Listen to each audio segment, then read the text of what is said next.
amigos y amigas, bienvenidos a Vida con Propósito. Hoy vamos a hablar sobre la importancia de la detección temprana en el desarrollo neurológico, físico de los niños. Vamos a conversar con el doctor Orlando Sevilla, director de Teletón, quien nos va a explicar por qué es tan importante que nosotros como padres de familia, si vemos algo diferente, llevemos a nuestros hijos chiquititos lo más pronto posible para comenzar a trabajar si acaso existiera algún tipo de problema neurológico, digamos. ¿Qué tal, doctor? ¿Cómo estamos, Karen? Muy contentos de estar por acá. Vamos a hablar de algo que nos da horror a todos los papás, ¿verdad? Porque a nadie le gusta que le digan, mire, su hijo tiene... Los doctores dicen un problemita. Claro, hay problemitas, problemotes, ahí es amplia la gama, ¿verdad? Y nos da mucho miedo. Pero aquí el objetivo de este programa es que a pesar del miedo, a pesar del dolor, de lo que pueda suceder, los papás tenemos que estar claros que una detección temprana y la rehabilitación son fundamentales en el caso de que hubiera una discapacidad. ¿Cómo tendría que ser, doctor, el desarrollo de un niño en las primeras etapas? ¿Qué es lo que tenemos que estar pendientes como padres? Yo creo que tenemos que empezar incluso antes del desarrollo del niño en el vientre de la mamá. Tenemos que pensar en el hipotético caso ideal que podemos planificar cuando queremos que venga ese embarazo. Entonces, definitivamente lo ideal es que toda mujer pueda estar preparada para cuando va a concebir a su hijo. Que identifique la edad, ¿verdad? Siempre uno de los factores de riesgo que tiene muy gran importancia en nuestro país es la edad. Antes de los 17 años de edad o después de los 35 años de edad hay mayor riesgo para eso. Una mamá que tiene menos de 17 años, yo digo, ese hotel donde va a hospedar por 9 meses a su bebé y lo va a criar y le va a dar condiciones de formación, todavía no tiene la madurez o la preparación suficiente. No se ha inaugurado las habitaciones de ese hotel para que tenga todo el confort que necesita tener este bebé para su desarrollo y crecimiento intrauterino. Y cuando tiene más de 35 años la mamá, con la mujer, a diferencia del hombre, tenemos el tema de que los óvulos, que es la parte que aporta la mamá con el código genético, tienen la edad de la mamá. O sea, cuando en los ovarios de cada mujer, ella nace con sus óvulos y los va liberando en el transcurso de su vida. Entonces, si la mamá tiene 36 años, sus óvulos tienen 36 años. Y aquí también aplica lo que se dice de la fecha de vencimiento, ¿verdad? No es la misma calidad genética que tienen los óvulos de una mujer de 20 años o 25 años que una mujer mayor de los 35 años de edad. Entonces hay mayores riesgos de los errores en la división genética. Entonces es importante poder estar claro de cuál es la edad adecuada para poder concebir a su bebé. Por otro lado, obviamente hay otros factores que tiene que la mamá tomar en cuenta en esa etapa previa. Si hay riesgo de malformaciones, alteraciones, síndrome genético en la familia o algún otro riesgo de enfermedades transmisibles hereditarias, hay que hacer los estudios genéticos adecuados para poder tomar la decisión adecuada. No significa que vas a decidir no tener hijos, puedes decidir que los querés tener, pero estar clara de cuál es el proceso que vas a desarrollar y cuáles son los riesgos que tenés enfrente. Tener, obviamente, las condiciones nutricionales adecuadas, ¿verdad? Para poder tener las condiciones de poder alimentar y darle los requerimientos del crecimiento y desarrollo de ese bebé. Generalmente lo importante es tener un buen consumo de ácido fólico, que es importante para el cierre de la médula espinal, ¿verdad? Tener cuidado si toma algún tipo de medicamento que es teratogénico, que eso es lo que implica que puedan hacer alteraciones en el feto. Hay pacientes, por ejemplo, que tienen epilepsia y toman anticonvulsivos, que deben comunicarle a su médico que quieren salir embarazadas para poder buscar el medicamento menos dañino posible con el control de sus crisis para su bebé. Y importante además, mira, el proceso de división celular ocurre generalmente en las primeras semanas del embarazo. ¿Cuándo es que generalmente la mujer en Nicaragua se da cuenta que está embarazada? Generalmente no antes de las 4 semanas. A veces esperan un poquito, hay un retraso, 8 semanas de embarazo. Y entonces en ese momento se dan cuenta que están embarazadas y obviamente empiezan a tomar todas las medidas para cuidar a su bebé. Pero antes, en esas primeras 8 semanas, 6 semanas, 4 semanas, pues no tomaron medidas porque no sabían que estaban embarazadas. Entonces, y ese es el proceso más importante para la división celular, ¿verdad? Y la posibilidad de riesgos de trastornos genéticos o en la división. De tal manera que lo más importante es poder tener la protección adecuada y poder planificar cuándo queremos tener el bebé, de tal manera que el cuidado lo tengamos desde que iniciamos con la intención de tenerlo. Yo les digo a mis pacientes que cuando empezamos a estudiar hacia atrás los factores de riesgo, que toda mujer es una embarazada potencial cuando no ha tenido su menstruación, en esas 4 semanas después de la menstruación, hasta que no se demuestre lo contrario, o sea, hasta que tenga nuevamente un ciclo menstrual. Yo creo que esa es la primera fase, ¿no? Estar preparada y crear las condiciones adecuadas para poder tener ese proceso. Para recibir ese proceso.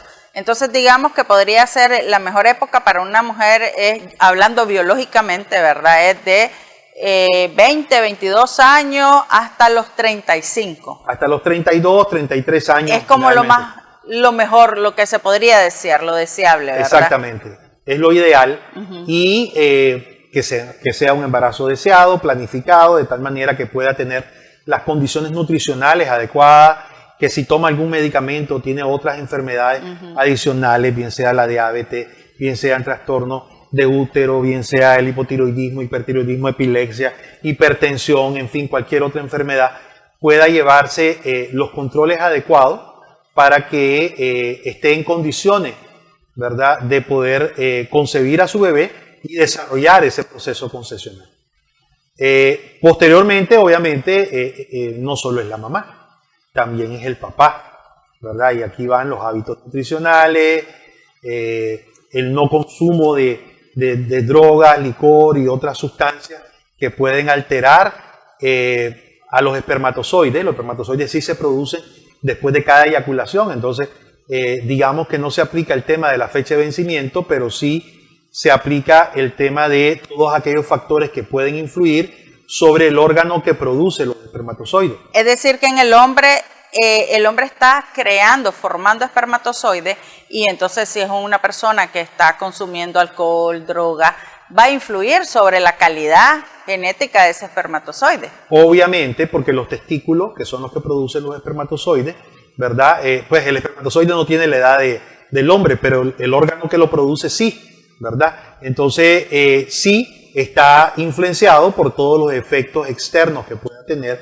las drogas, el alcohol, las radiaciones, los medicamentos, en fin, una serie de factores que pueden no ser los más adecuados para la producción de los espermatozoides en su momento, y efectivamente esto puede provocar también una alteración en el desarrollo. Sí, ese es un tema muy importante porque generalmente se nos dice que somos como las mujeres, solamente las responsables biológicas del hotel, ¿verdad? Que ese hotel funcione al máximo, pero somos 50 papás y 50 mamás. Sin la menor duda, y tiene que la importancia, porque además tener la otra parte, o sea, ya después que estamos embarazados o que estamos confirmando que está embarazada, es importante el proceso en que transcurre ese embarazo, el proceso de tranquilidad que debe tener el hotel, donde lo importante es que ambos asuman una responsabilidad en este sentido. Y no solo en los temas de la nutrición, la salud, la estabilidad, las condiciones generales, sino los estímulos en sí. Nosotros hemos promovido mucho el tema de la estimulación prenatal, ¿verdad? El niño en el vientre de su mamá recibe estímulos, bien sean intencionados o no. Todo lo que ocurre alrededor de la mamá va a recibir el estímulo del bebé que está en su vientre, y lo ideal es que esos estímulos sean intencionados, preparados, que haya, y está confirmado el efecto de la música La musicoterapia. Exactamente, durante el embarazo, el juego de la mamá, el ponerse la toalla, quitar, poner para la luminosidad, etcétera, ¿verdad? He conocido... Papá hablándoles cuando llega del trabajo, digamos, contarle cuentos. Y es impresionante, definitivamente hay mucha evidencia de niños recién nacidos que reconocen afuera la voz de su mamá, la voz de su papá, ¿verdad? Se sorprenden ya en su vida extrauterina de aquella persona que les hablaba durante el vientre de la mamá y cuando estaba en el vientre de la mamá. Y cuando ese efecto es melódico, es adecuado, se ve el efecto. Y cuando hay otro tipo de estímulo que es mucho más grotesco, que es agresivo, etcétera, también se refleja en el bebé el miedo, la angustia, cuando escucha esos estímulos que le provocaron en algún momento. Hasta estrés. Sí, fíjate que están documentados casos, habían casos bien interesantes en esto de la estimulación prenatal. Había un caso de una compositora de música clásica que compuso una canción y le salió sola, ¿verdad? Y cuando empezaron a revisar un poquito el antecedente, tenía que ver con una composición que estaba haciendo la mamá cuando ella estaba en el vientre de su mamá. Entonces, la tenía archivada. En ese archivo de los recuerdos, ¿verdad? Prenatales. Y también hay un caso documentado de una persona que tenía cierto rechazo a su mamá y tenía miedo al agua caliente, etc. Y con un proceso de hipnosis pudieron identificar que algo había pasado durante el periodo de su gestación, algo que le dio mucha angustia. Y cuando lograron hablar con la mamá confesó que a los 7 meses de embarazo intentó hacerse un aborto en una tina de agua caliente y pues al final no se concretó, tuvo a su hijo. Y esto permitió que ambos se reconciliaran en ese momento y se desapareciera y lograra resolverse todo el trauma. Pero te das cuenta que efectivamente los estímulos sí tienen una importancia básica en la vida prenatal. Es sumamente importante, ¿verdad? Todos los seres humanos deberíamos de leer, estudiar, antes de pensar en crear otro ser humano, ¿verdad? Yo a veces pienso que es demasiado fácil, que es una fábrica muy rápida y realmente es un compromiso muy grande. Vamos a hacer una breve pausa. Estamos conversando con el doctor Orlando Sevilla, director de Teletón. Con él estamos hablando sobre la importancia de la prevención y rehabilitación en el caso pues de que tengamos un hijo o una hija con discapacidad. Es muy importante que los seres humanos tomemos en cuenta que ser padres, madres, es una responsabilidad bien grande. Ya regresamos.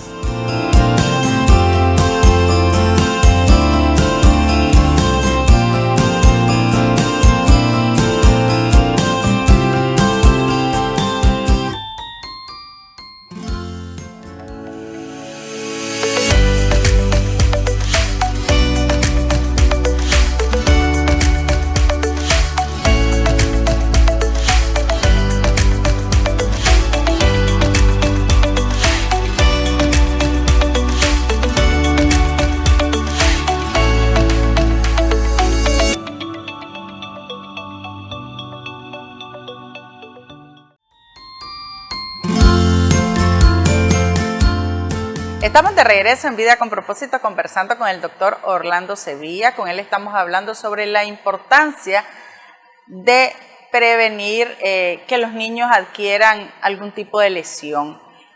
Doctor, en el bloque pasado estábamos conversando sobre la importancia de querer esos embarazos, de cuidar esos embarazos y todo lo que un bebé puede estar viviendo en el vientre materno, ¿verdad? Que tiene influencia, aunque digamos que no, sí hay estudios que lo demuestran. Otro problema que hay, doctor, que se ha visto es que algunas lesiones se adquieren durante el parto. Sí, nosotros hicimos un estudio sobre los factores de riesgo en la población de niños que son atendidos en los centros Teletón. Y es impresionante la cantidad de casos que tienen identificado un factor de riesgo durante la etapa perinatal que llamamos nosotros, que es cuando se inicia el trabajo de parto hasta que ya el niño nació. y tiene que ver justamente con otra parte que es muy importante, la preparación que debe tener la familia para ese momento del parto.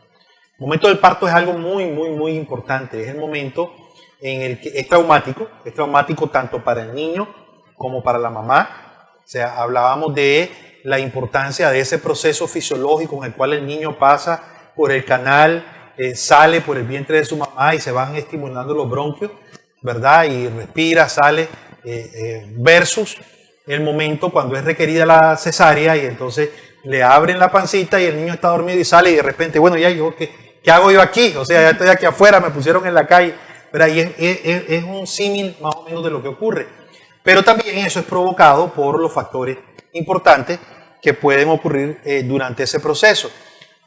Nosotros siempre recomendamos que la familia debe estar clara, debe tener su plan de cómo va a desarrollar ese proceso del parto. Bueno, algunos se preparan de previo, hacen ejercicios, hacen terapias para poder prepararse cuando es el parto natural, o si va a ser cesárea, pues entonces identifican esos factores que pueden provocar la cesárea, se hacen los ultrasonidos, si hay una desproporción de la cabecita en relación al tamaño de la mamá y otros factores de riesgo importantes. Pero siempre decimos, mira, la mamá tiene que estar clara con la familia, si ocurre el momento en que van a hacer el bebé, ¿para dónde voy a ir? ¿Qué médico debo buscar? Lo tengo marcado, voy al hospital, al centro de salud, a la clínica del seguro, a la clínica privada, al puesto, si tengo que irme a la casa materna antes porque vivo muy lejos y tengo que acercarme a donde está ese lugar. Eso es un proceso previo, ¿verdad? ¿Qué debo llevar? Yo voy a salir de la casa sola y voy a regresar con un bebé y ese bebé va a necesitar dónde va a dormir, qué condiciones tiene que tener, su ropita, etcétera, todas esas cosas, la leche y todo lo que debe prepararse, ¿verdad? Y ese proceso en el cual la familia debe tener ese plan de organización de cómo vamos a enfrentar este proceso fisiológico del nacimiento del bebé y qué va a ocurrir inmediatamente después que el bebé venga, por un lado. Por otro lado, obviamente, el historial médico nos va a definir, ¿verdad?, con su especialista, con su ginecólogo, si la propuesta es un parto natural, si es un candidato a cesárea por los factores de riesgo que tiene, o esa decisión difícil que le toca a los amigos ginecólogos de tomar la decisión de cuándo interrumpir o no un embarazo con una cesárea, ¿verdad?, que implica lo que decíamos hace unos minutos, de desarrollar el proceso natural por el canal o simplemente hacer una incisión y sacarlo sin desarrollar ese proceso.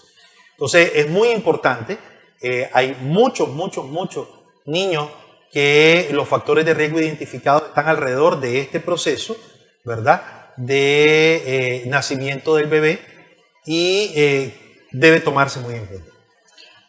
Hay muchos, quién sabe si hayan estadísticas, ¿verdad? Pero sí, yo sé de casos de niños que las mamás les tocaba ya nacer el bebé y le decían no, falta, y sufrieron asfixia o traían circular de cordón, no se hizo la cesárea a tiempo y eso hizo que adquirieran lesiones cerebrales.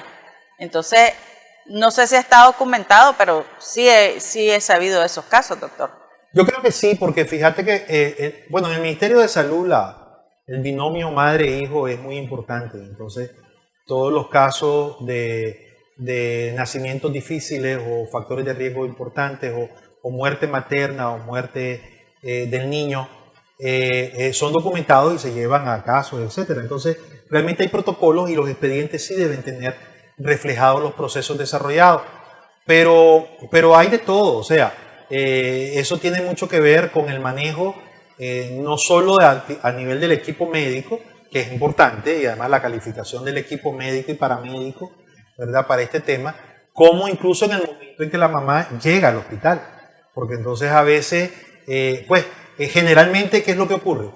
Generalmente las mamás llegan en la noche, cuando ya pasaron todo el día con dolores, con problemas, y entonces llegó la familia, vieron en la noche, llega el resto, ella pasó sola en la casa, llega el resto de la familia, bueno, no, espérate, aquí hay algo y nos vamos para allá. Entonces a esa hora salir desde donde están, ir a una unidad de salud, poder llegar, y a veces llegan muy tarde y estos procesos complican las cosas, ¿verdad? O no se tomaron las previsiones adecuadas o O como decía, si era necesario o era candidata a una casa materna, no se fue a una casa materna de previo, ¿verdad? Para poder acercarse.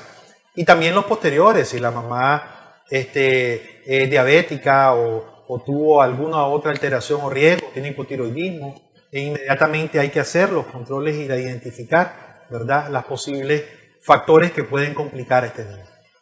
Sí, entonces ojo con las mamás, ¿verdad?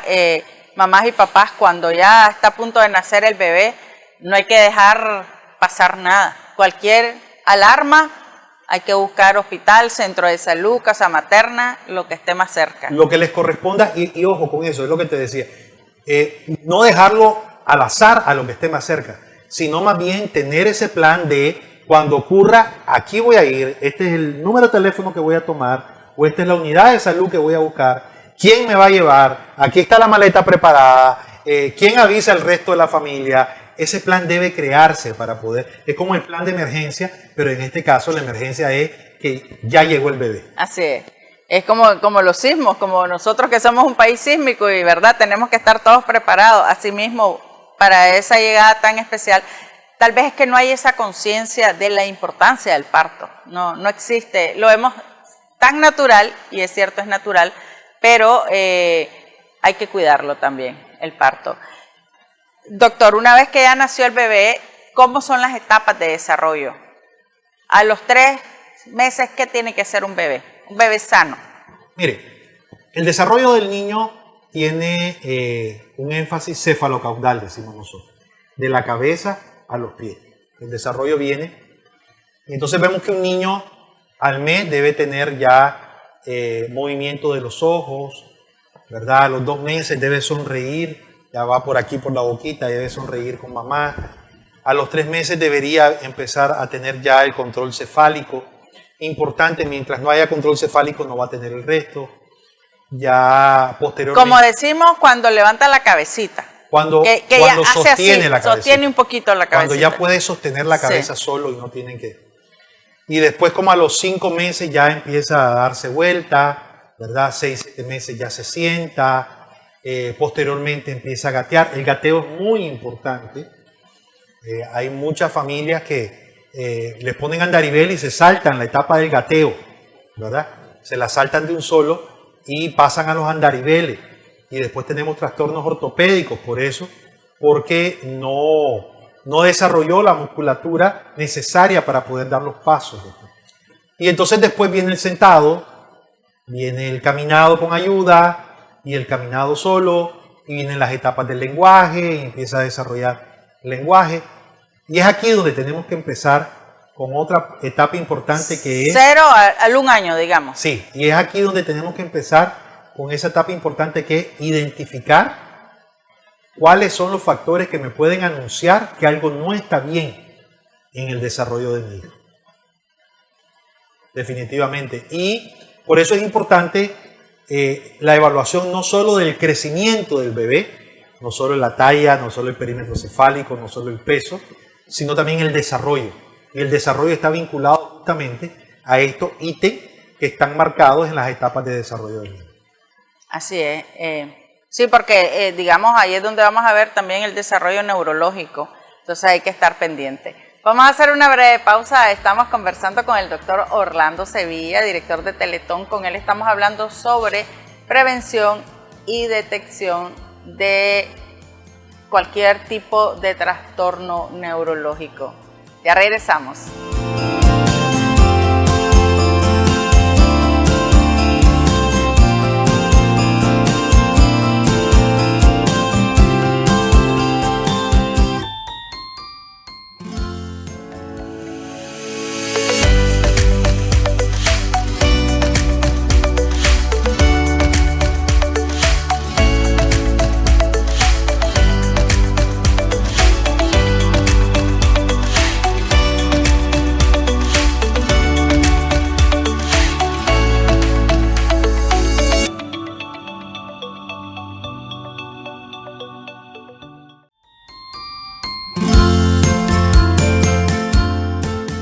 Estamos de regreso en Vida con Propósito conversando con el doctor Orlando Sevilla, director de Teletón. Con él estamos hablando sobre la importancia de prevenir lesiones cerebrales, discapacidad durante el embarazo y durante el parto, pero también como cuando el bebé ya nace, estar alertas si vemos que no hay un buen desarrollo.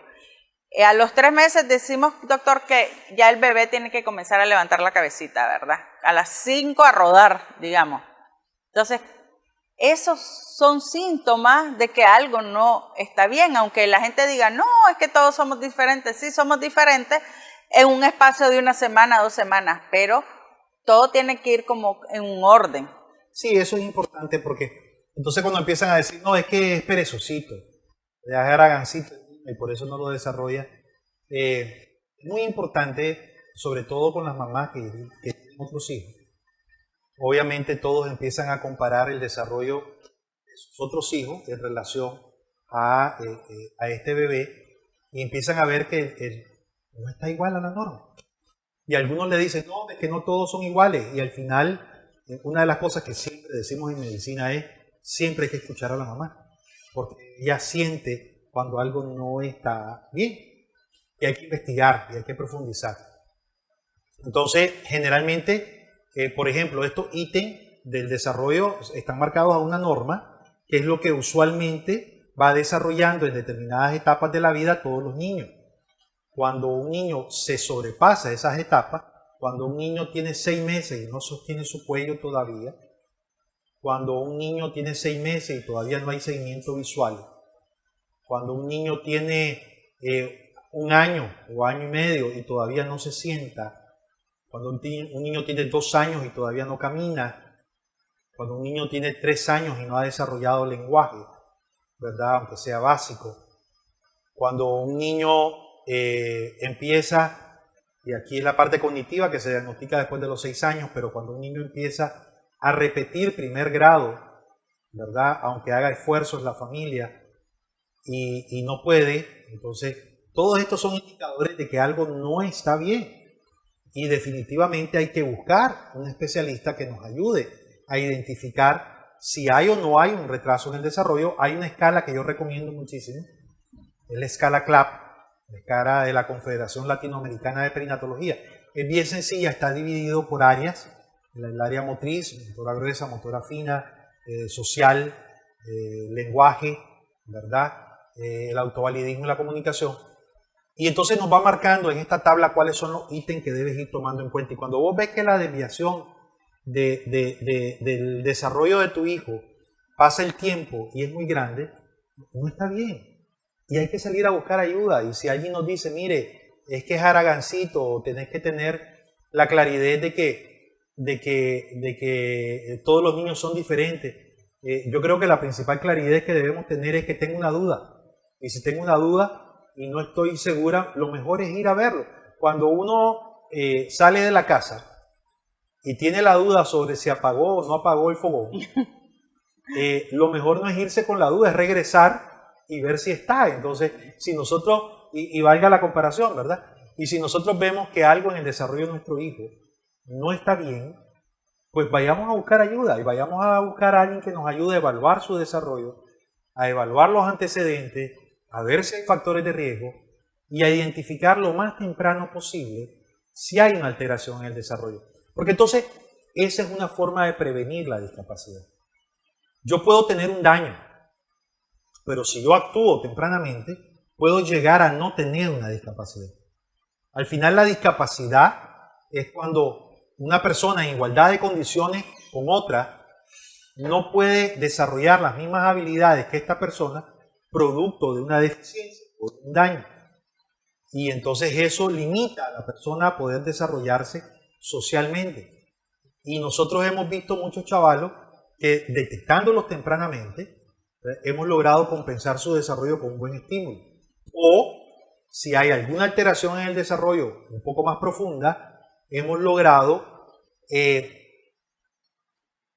tener las ayudas necesarias, los auxiliares necesarios, dígase audífono, dígase cualquier otro auxiliar que le permitan a este niño tempranamente, ¿verdad? Un niño con una deficiencia auditiva que no usa audífonos temprano, no va a tener deficiencia en todo, en escritura, en todo. Y no va a desarrollar el lenguaje, ¿verdad? Y entonces va a llegar a los 6, 7 años y no va a desarrollar el lenguaje. Si vos le pones unos audífonos tempranos, va a escuchar y va a lograr desarrollar el lenguaje. Entonces, no va a tener un nivel de discapacidad como el que tendría si no se hubiera estimulado, no se le hubiera puesto los audífonos desde la edad temprana. De tal manera de que la intervención temprana, la detección temprana de esa alteración y la intervención temprana con la rehabilitación oportuna, adecuada, necesaria, en función del área de desarrollo, del diagnóstico funcional que se le haga al niño, la identificación de qué áreas tiene con un retraso y la intervención sobre esas áreas específicas con los esquemas de estimulación, eso nos va a ayudar de alguna manera a prevenir la discapacidad, en algunos casos incluso a prevenirla, y en otros a prevenir el grado de discapacidad y lograr un nivel funcional que pueda permitir la inclusión social de este niño posteriormente. Esto es importantísimo, es importante que todos lo tomemos en cuenta. Nunca, y esto es muy importante, ningún niño, por profundo que sea el daño, por alto que sea el nivel de discapacidad, ningún niño deja de tener un potencial de desarrollo que podemos explotar en el buen sentido de la palabra. O sea, todos los niños tienen un potencial de desarrollo que con un proceso de estímulo podemos desarrollar y sacarle el máximo jugo. Y ojo, ¿qué pasa si mi hijo entonces no tenía un retraso en el desarrollo? ¿Y qué pasa si mi hijo entonces no necesitaba la estimulación temprana? ¿Le va a hacer daño? Le va a servir un montón porque más bien va a ser bueno en matemáticas, va a ser bueno en física, va a adquirir habilidades musicales inclusive, porque entre más se estimule el cerebro, somos más ágiles para otras cosas. Y pasa, fíjate que hay algo que yo he identificado, sobre todo ahorita que pasó con el COVID, que estuvieron encerrados todas las familias con los chavalos y no habían otros chavalos. Entonces ha habido como un retraso en el lenguaje por la falta de la socialización. Y eso es importante. Porque entonces el chavalo, cuando vive con adultos en la casa y no se desarrolla como un chavalo,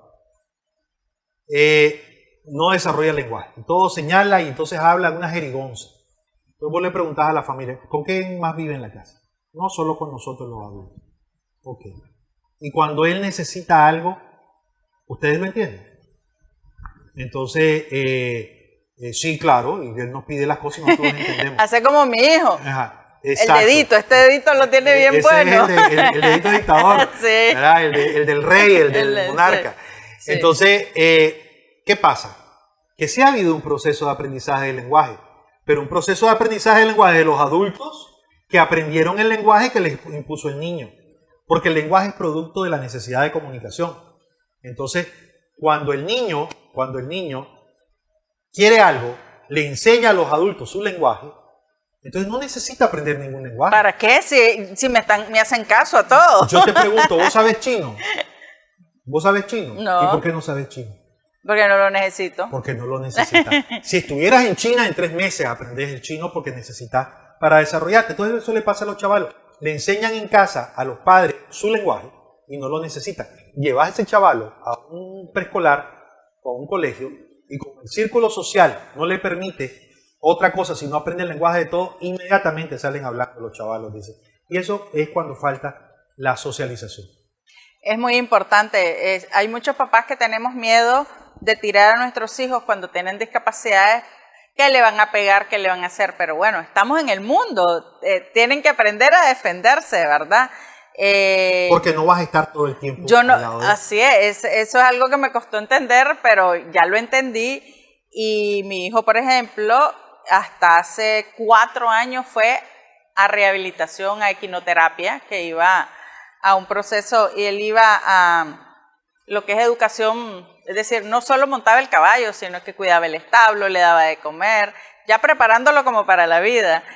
Y la terapeuta dijo, va a venir solo, sí, pero ¿cómo te lo voy a dejar 4 horas solo? Y Néstor, el papa muerto, ¿verdad? No, y si le hacen algo, porque él no habla, entonces eso lo hace muy vulnerable. Pero ahí lo dejamos y ya desde entonces él va a sus clases especiales, pero ya va solo. Ya perdimos el miedo porque él está en el mundo. No podemos tenerlo en una burbujita siempre, entonces, y eso pasa, pues ahí tiene que hablar, tiene que ver cómo se comunica de otra forma. Sí, porque si no, no le van a hacer caso. Y eso pasa incluso con el tema del autovalidismo también. Es impresionante cuando vos llevas a la mamá detrás de un vidrio de estos que solo se ven de un lado, una cámara de ese, y entonces él ve a la mamá y dice, mi hijo no puede hacer esto y no puede hacer lo otro. Y de repente ve que el niño se queda solo con el terapeuta y ves a la mamá muerta de la risa diciendo, ve este bandidito, todo lo que hace y conmigo no lo puede hacer. O no quiere, que es lo más importante. O no lo quieren hacer. Y entonces sí. él sabe con quién lo hace, sí. Sabe con quién puede crearse su dependencia, ¿verdad? Sí. Su dependencia. Y es muy importante eso, que tiene que haber un proceso de formación para la vida. Esa es la otra parte que nosotros le decimos a la familia también. Es que mire, doctor, ¿para qué lo voy a mandar a la escuela así? Si no va a aprender las tablas, si no va a aprender lo que el resto de los chavalos. Porque usted no lo manda a la escuela para que se aprenda las tablas. Usted lo manda a la escuela para que se prepare para la vida. Porque usted no va a ser eterna al lado de él. Esa es algo que los papás con discapacidad, que tenemos hijos con discapacidad, tenemos que meternos aquí en la cabecita y no tener miedo. Vamos a hacer una breve pausa. Estamos conversando con el doctor Orlando Sevilla, director de Teletón. Con él estamos hablando sobre la importancia de las terapias, de incluir en todas las actividades a nuestros hijos si tienen algún tipo de discapacidad. Nos da miedo, sí nos da miedo, pero tienen que vivir su propia vida y tenemos que dejarlos volar para que ellos tengan capacidad, para que tengan calidad de vida. Ya regresamos.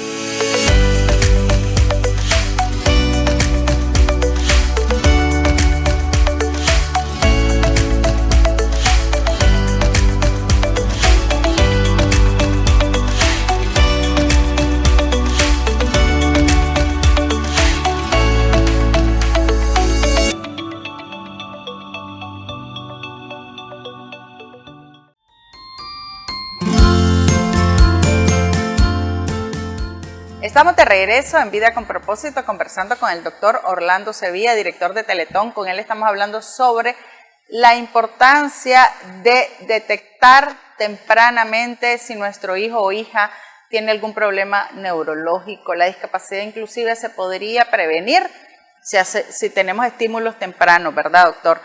Una vez que hemos detectado que, aunque no querramos, nos dicen que nuestro hijo tiene una discapacidad, ¿cuál es el segundo paso entonces? Ya, tenemos un diagnóstico. Aunque lloremos, aunque pataleemos, esa es nuestra realidad y la tenemos que aceptar.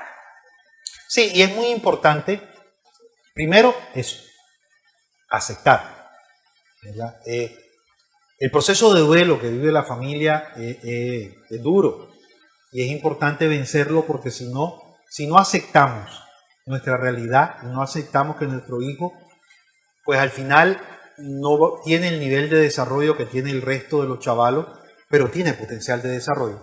Si no aceptamos eso, no vamos a explotar ese potencial de desarrollo y nos vamos a pasar lamentando toda la vida el hecho de que nuestro hijo no tiene las mismas habilidades que tiene el resto.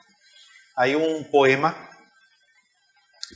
que se llama Bienvenido a Holanda. Yo le recomiendo a todos que lo busquen en internet, Bienvenido a Holanda.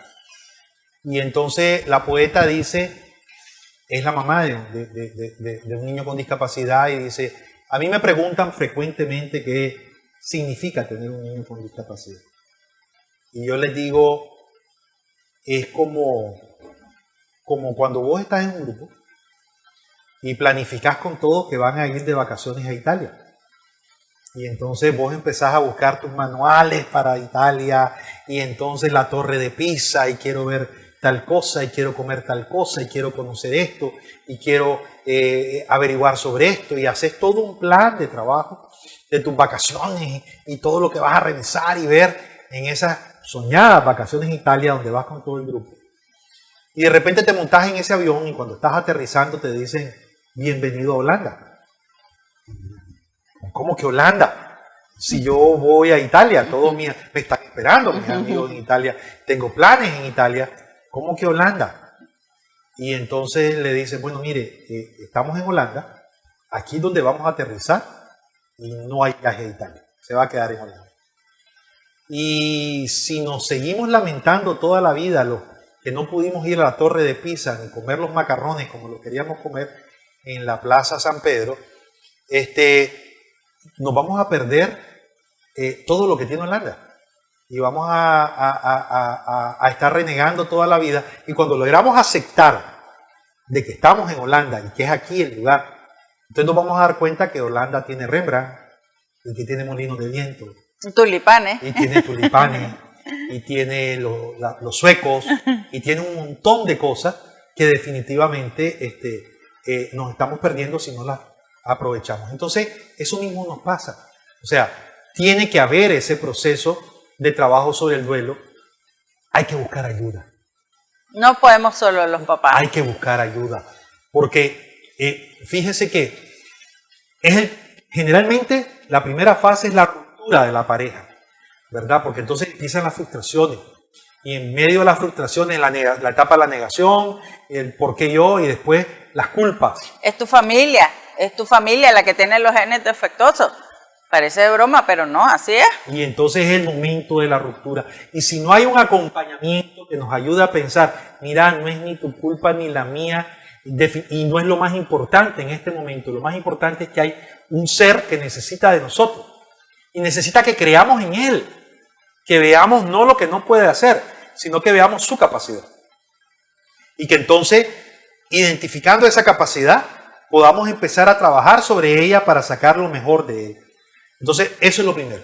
La primera etapa es tratar de vencer el duelo, unirse, reconocerlo, aceptarlo, estar claro que no lo va a cambiar nada. Decía alguien, y eso me lo podés decir vos misma, se supera en algún momento el hecho de que tuve un hijo con discapacidad y sin miedo hay que decir, no, hombre, no lo supero. O sea, yo voy a recordar siempre que yo quise ir a Italia. Eso no lo voy a olvidar. Sí. Por mucho que aprecie entonces y sea enamorado y sea fan y sea ahora un guía turístico de Holanda, yo no voy a olvidar aquello. Sí. Pero yo me voy a empezar a sentir cómodo estando en Holanda, aunque no fui a Italia. Y orgullosa. Y orgullosa justamente de todo lo que voy encontrando ahí. Y entonces, obviamente, cuando yo logre ese nivel, es difícil, es muy difícil, se habla claro, pero es un proceso muy difícil, entonces yo voy a poder centrar todos mis esfuerzos en poder identificar cuáles son las capacidades potenciales de mi hijo, cuál es su nivel de funcionamiento, cuáles son las áreas funcionales. A veces nos casamos y a veces algunos colegas hacen exámenes y pruebas y todo para ponerle un nombre al síndrome. Y entonces nos vamos contentos porque llevamos un letrerito que dice, es el síndrome tal. Tenemos una etiqueta. Tenemos una etiqueta y el síndrome, y mientras más complicado sea el nombre del síndrome, más, y eso no nos va a servir de nada. No, de nada. Definitivamente de nada. En la primera tomografía que le hicimos a Néstor Gabriel, supuestamente habían puesto un síndrome de Dandy Walker, y nosotros desesperados en internet buscando qué significaba, no. Era simplemente que tiene más callosidad ósea entre las dos placas del cerebro. No tiene ese síndrome, pero se vuelve loco uno buscando la etiqueta, ¿verdad? Y lo importante es el diagnóstico funcional. ¿Cuáles son las áreas del desarrollo que necesitan ese empuje y cuáles son las áreas del desarrollo en que él está sobre la norma? Y entonces, en base a eso, vamos a poner con los especialistas un plan de intervención que fortalezca y que se enfoque en aquellas áreas en las cuales hay mayor necesidad de apoyo, ¿verdad? Y cómo las vamos a empujar de una manera integral. Cuando logremos eso, entonces nosotros vamos a poder, confiamos en él, confiamos en su capacidad, invertimos en su capacidad, trabajamos sobre esa capacidad, desarrollamos en toda la familia esos procesos de rehabilitación, ese plan de rehabilitación que está basado en ese diagnóstico funcional, y podremos además tener claro hasta dónde nos pueden llevar esas capacidades potenciales. Mire, eso que usted acaba de decir me parece maravilloso, invertir. Hay veces pensamos que así nos lo dio Dios, así que se quede, ¿verdad? Entonces invertimos en el que entre comillas está sano, le pagamos el mejor colegio, la mejor universidad, y al enfermito o a la enfermita que le ponemos esa gran etiqueta y no está enfermo de nada, porque a veces es más sano que el otro que supuestamente no tiene nada, ¿verdad? No hay nada, no hay escuela, no hay terapia, porque ¿para qué? Y realmente como se invierte en el hijo neurotípico, hay que invertir en el hijo neurodivergente, porque hay almas dentro, hay almas que son felices, ellos son felices como cualquier otro ser humano. Y si lo ves en forma de inversión, hablando de lo que dice ya el Banco Mundial y todo lo demás, cuando vos invertís en la rehabilitación de una persona que tiene algún tipo de discapacidad y desarrollar sus capacidades, esa inversión que hagas te va a significar menos inversión cuando tengas que brindarle atención por la dependencia. Porque si vos estimulás temprano, esta persona va a tener menos dependencia, va a tener más autovalidismo y en algunos casos va a poder incluso aportar a la sociedad y no depender de la sociedad. O va a depender menos de las ayudas o equiparación de oportunidades de la sociedad. Entonces, por eso hay que intervenir, invertir temprano. Y eso que me contás, eso que me decías, me recuerda algo que nosotros en Teletón estamos mencionando ahorita que nos tiene alarmados. En nuestra estadística, cada 1/3 de nuestra atención es a las niñas y 2/3 a los varones. Entonces vos decís que hay más niños con discapacidad que niñas en el mundo. Anda a buscar las estadísticas y te vas a dar cuenta que incluso las niñas son un poquito más, 52-48, 59-49, 51-49. No es mucho, pero sí hay un poquito más de niñas que niños. Entonces no tiene ninguna lógica por la incidencia que haya 1/3 de niñas y 2/3 de niños rehabilitándose. ¿Y qué es lo que está pasando? Que no le estamos dando la oportunidad a nuestras niñas, no las estamos sacando de su casa para poder recibir ese proceso temprano de intervención, de rehabilitación, que pueda de alguna manera prevenir o disminuir su grado de discapacidad y darle la oportunidad a ese proceso de inclusión social posterior. Y eso tiene que ser temprano. ¿De qué está pasando? Que el machismo en Nicaragua, que el miedo a que entonces, como es débil, me le puedan hacer algo, o en fin, tantos tabúes y factores en las costumbres de nuestro país están influyendo para que menos niñas vayan a recibir temprano su rehabilitación. Entonces te das cuenta, justamente es eso lo que estás diciendo. Cuando nosotros no confiamos en la capacidad potencial de nuestro hijo, no identificamos primero que efectivamente hay una discapacidad, la aceptamos y nos enfocamos a identificar sus capacidades, confiar en que puede y hacer todo el esfuerzo para apoyarlo a que desarrolle esas habilidades, porque nosotros no las vamos a desarrollar por él. Él las va a desarrollar con nuestro apoyo, pero ese niño la va a desarrollar y se va a convertir en el adulto que en algún momento tiene que sobrevivir en este mundo sin nosotros. Aunque nos duela, esa es la realidad y es la única verdad que tenemos. Entonces, doctor, es muy importante todo lo que es prevención, detección y rehabilitación. La rehabilitación salva vidas. Salva vidas. Mi hijo estaría en una cama sin hablar, sin moverse, sin nada, si no hubiéramos comenzado a hacer rehabilitación desde los 3 meses. Antes de diagnóstico nosotros comenzamos a hacer rehabilitación. Y hoy pues Néstor tiene una calidad de vida, Néstor va a escuela, monta a caballo, es independiente bastante, es decir, que camine, que suba, baja escaleras, dé a entender, te señale con su dedito todo lo que quiere. Es una distancia enorme de que esté postrado en una cama, ¿verdad? Y mi hijo fue diagnosticado una lesión cerebral severa, ciego, sordo, mudo. Y Néstor oye, mira, no habla, pero entiende y se da a entender. Y eso es gracias a las terapias. Entonces, las terapias funcionan.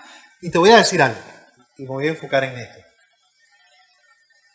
La testarudez de ustedes, de no creer en lo que les decían, de que no iba a llegar a tener un desarrollo, el confiar en su hijo, el centrarse ustedes dos que me imagino que pasaron 1000 crisis, el confiar en su hijo, el decir vamos adelante, salvó la vida de su hijo, pero también la de su familia, porque ustedes como familia se unieron mucho más.